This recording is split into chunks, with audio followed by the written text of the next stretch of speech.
Hi, Bryn. I hope you have a good time at work these next 2 weeks. Today we're going to start reading this book, Pippi in the South Seas by Astrid Lindgren. This copy was translated from Swedish by Jerry Bothmer.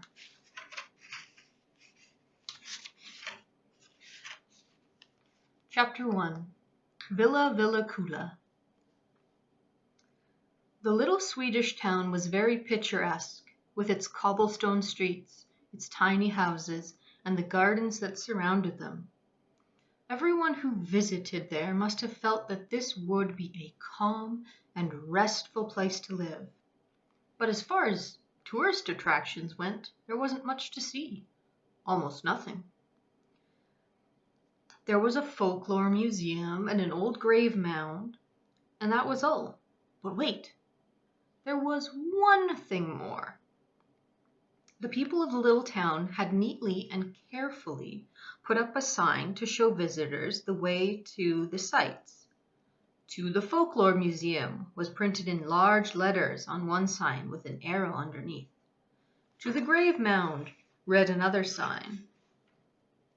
There was a third sign, saying in rather crooked letters, "To Villekulla."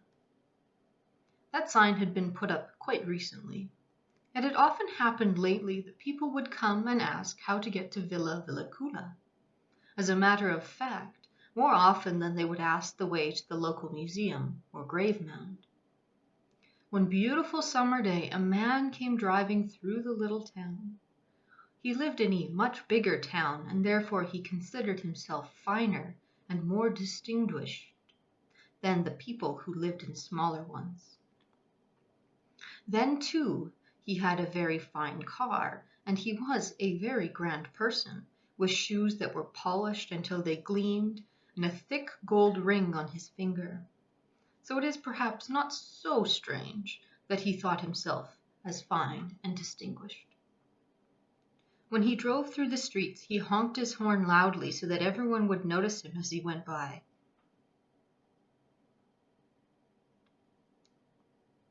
When the fine gentleman saw the signposts, he laughed heartily. "To the Folklore Museum? How do you like that?" he said to himself. "I can do without that. To the Grave Mound?" He read the other sign. "This is getting better and better. But what sort of nonsense is that?" he thought when he saw the third sign. "To Villekulla? What a name!" He thought about this for a moment. A villa could hardly be a tourist attraction in the same way that a folklore museum or a grave mound was. He decided that the sign must be put there for another reason. Finally, the answer came to him.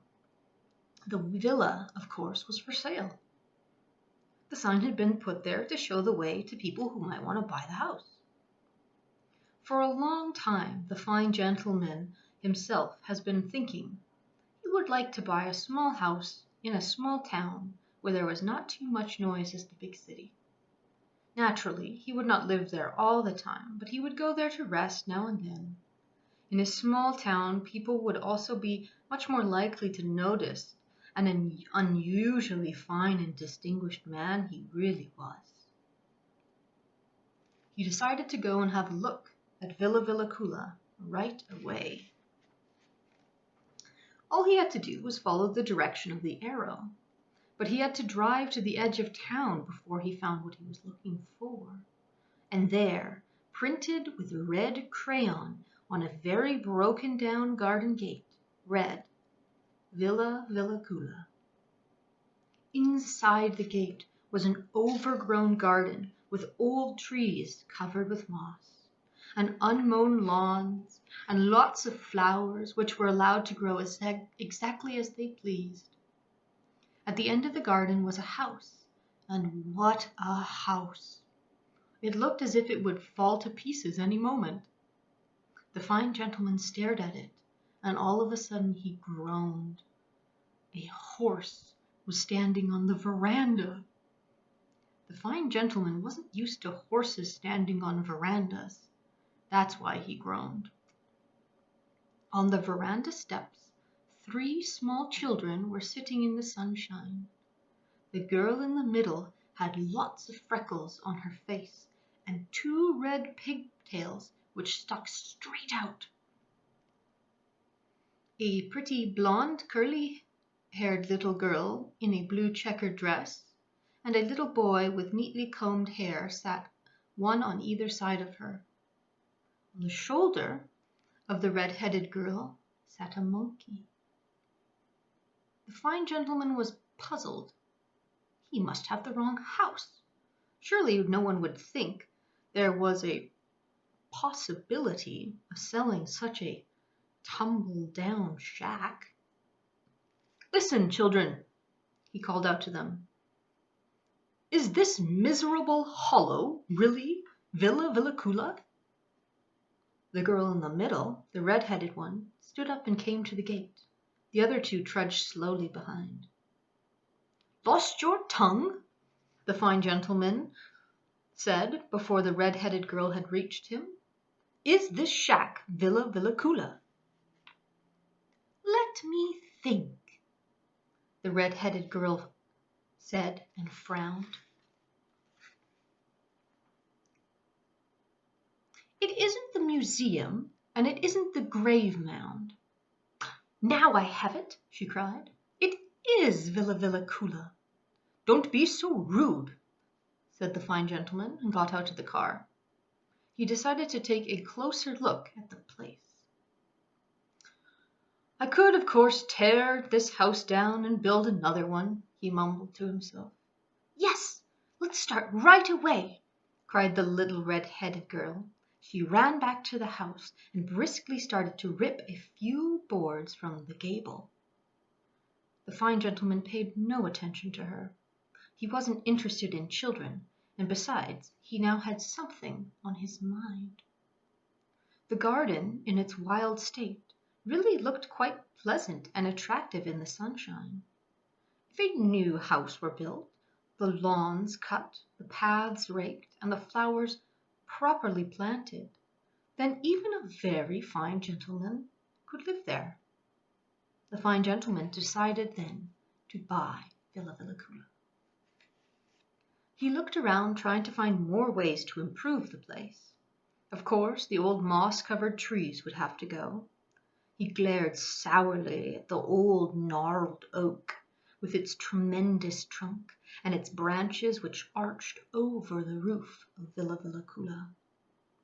"I'll cut that one down," he said with finality. The pretty little girl in the blue checkered dress cried out in fright, "Oh, Pippi, did you hear?" Unconcerned, the red-headed girl continued to skip on the garden path.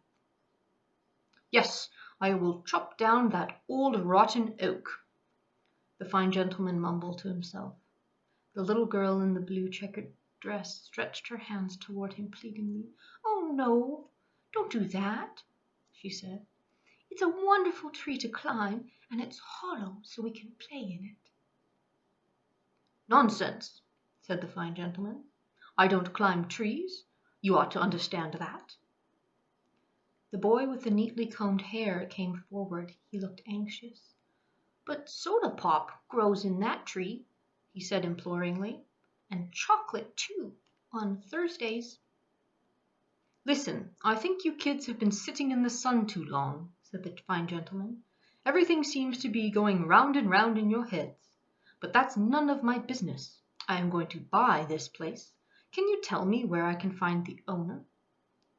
The little blue checkered girl began to cry, and the little boy with the neatly combed hair ran up to the red-headed girl who was still skipping. "Pippi," he said, "don't you hear what he's saying?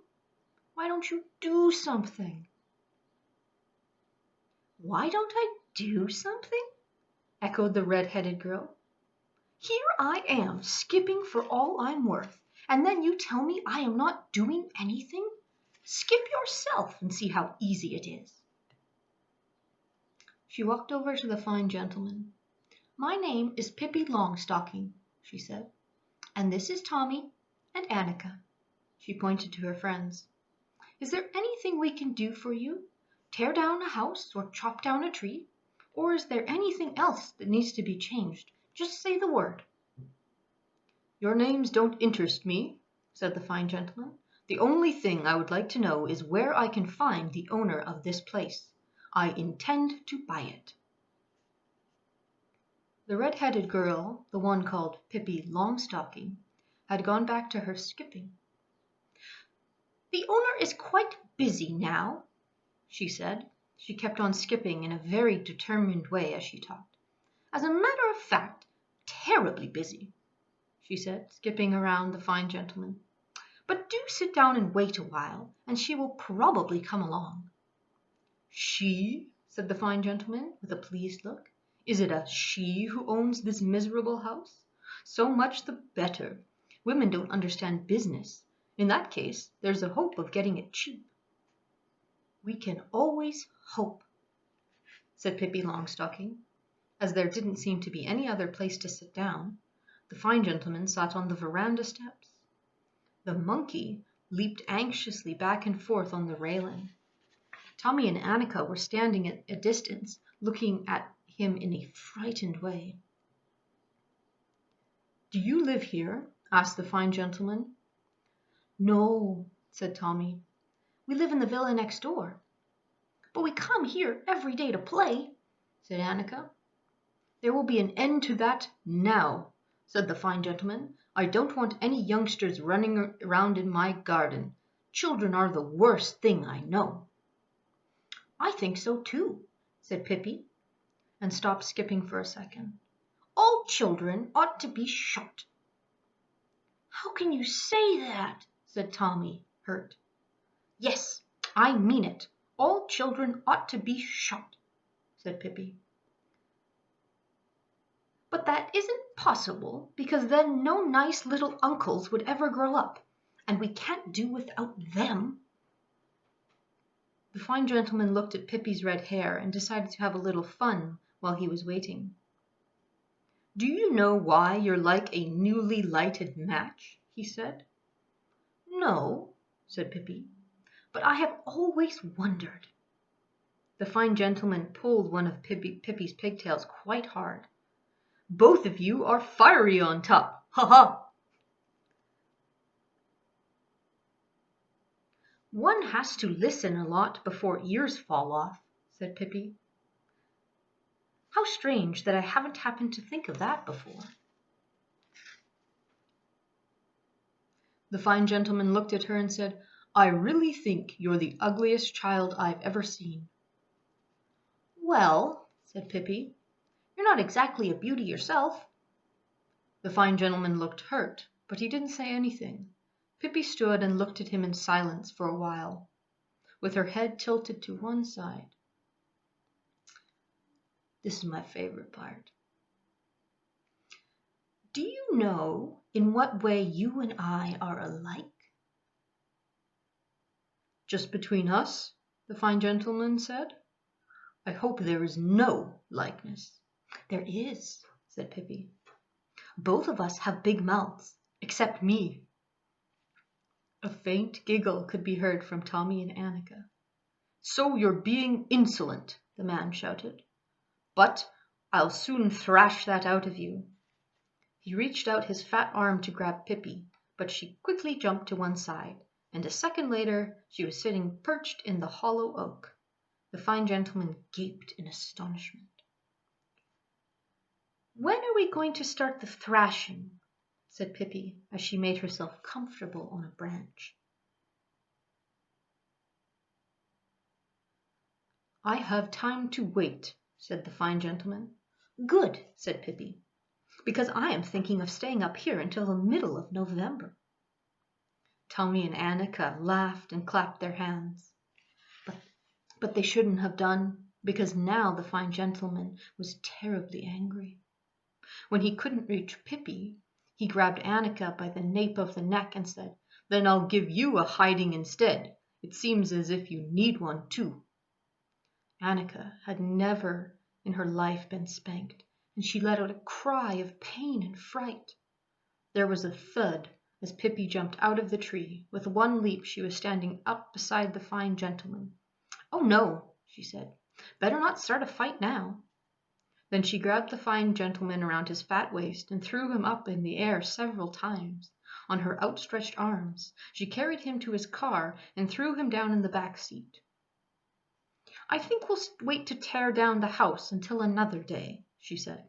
"You see, one day a week I tear down houses, but never on Fridays because that's house cleaning day. Therefore, I usually vacuum the house on Friday and tear down on Saturday. Everything has its own time." With great difficulty the fine gentleman scrambled up to the steering wheel and drove off in great haste.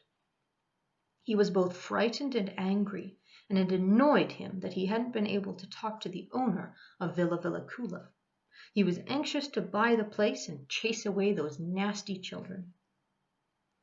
Then he met one of the town policemen. He stopped his car and said, "Can you help me find the lady who owns Villekulla?" "With great pleasure," said the policeman. He hopped into the car and said, "Drive to Villekulla." "No, no, she isn't there," said the fine gentleman. "Yes, I am quite sure she's there," said the policeman. The fine gentleman felt quite safe with the policeman along, and he drove back to Villekulla, as the policeman told him to. He was eager to speak with the owner. "There is the lady who owns Villekulla," said the policeman, and he pointed toward the house. The fine gentleman looked in the direction in which the policeman was pointing. He put his hand to his forehead and groaned. There on the veranda steps was the red-headed girl, that awful Pippi Longstocking, and on her outstretched arm she was carrying the horse. The monkey was sitting on her left shoulder.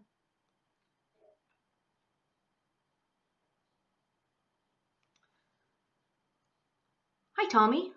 Annika," shouted Pippi. "Let's go for a ride before the next speculator comes." "It's called Speculator," said Annika.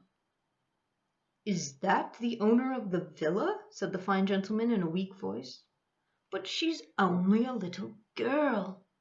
"Yes," said the policeman, "only a little girl, the strongest little girl in the world, and she lives there all alone." The horse, with the 3 children on his back, came galloping toward the gate. Pippi looked down at the fine gentleman and said, "It was fun to solve riddles with you a while ago. Come to think of it, I know one more. Can you tell me what the difference is between my horse and my monkey?" The fine gentleman was really not at all in the mood to solve riddles any more, but he had gained so much respect for Pippi that he didn't dare to answer. "The difference between your horse and your monkey, that I really couldn't say." "It is quite tricky," said Pippi, "but I'll give you a small hint. If you should see both of them together under a tree, and one of them should start to climb the tree, then that one isn't the horse." The fine gentleman pressed his gas pedal all the way down to the floor and took off with a roar. He never came back to the little town. That's the end of chapter 1, Villekulla. Next time we'll start chapter 2, Pippi cheers up Aunt Laura. Sleep well, my friend.